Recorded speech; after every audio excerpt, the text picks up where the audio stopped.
म यो संसदमा पहिलाचोटि आएको हो। बाहिरबाट हेर्दाखेरि यो संसदको भवनलाई हेर्दाखेरि मलाई लोभ लाग्थ्यो। मलाई पनि खैरो कोट लगाएर लोगो लगाएर संसदभित्र पस्न असाध्यै इच्छा थियो र अहिले मैले मौका पाएँ। संसदभित्र आएपछि मैले के पाएँ भने त सभामुख महोदय, यो त ढाँट्ने थलो रहेछ। यहाँ आत्मसम्मानलाई धितो राख्ने ठाउँ रहेछ। यो जस्तो निरस ठाउँ त केही पनि रहेन रहेछ। यहाँ बोलिँदो रहेछ, बोलेका कुराहरू सुनिँदैन रहेछ। यहाँ कुर्सीहरू खाली हुँदा रहेछन् र सरकारले जहिले पनि जनतालाई सांसदहरूको मार्फतबाट ढाँट्दो रहेछ।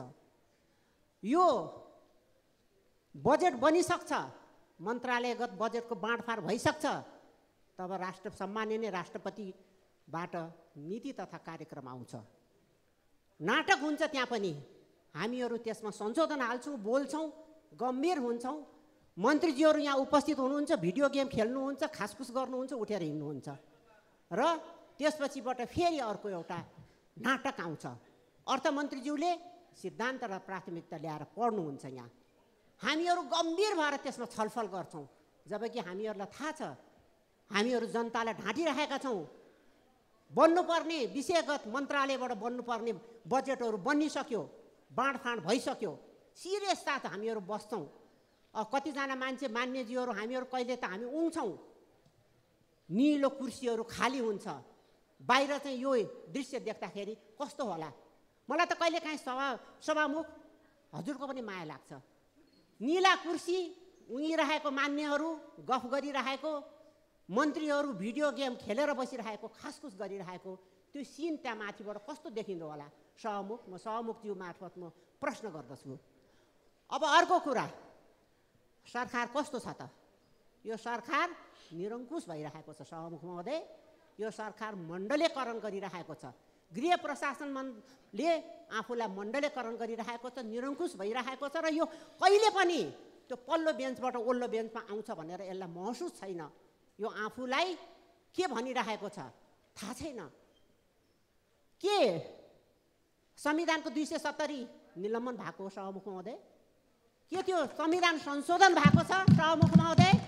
बोल्ने स्वतन्त्रता किन हुँदैन? लेख्ने स्वतन्त्रता किन हुँदैन? एउटा चाहिँ यो सामाजिक सञ्जालमा लेखेको भरले मान्छेलाई थुन्नु पाइन्छ? गणतन्त्रको यही हो? नेपाली जनतालाई दिएको उपहार बोल्नु पनि नपाइने, कहिले प्रश्न सोधेको भरमा प्रेसका हाम्रा पत्रकारहरूलाई प्रेस पासबाट खोसिन्छ, उहाँहरूलाई मुक्त गरिन्छ। के हो यो?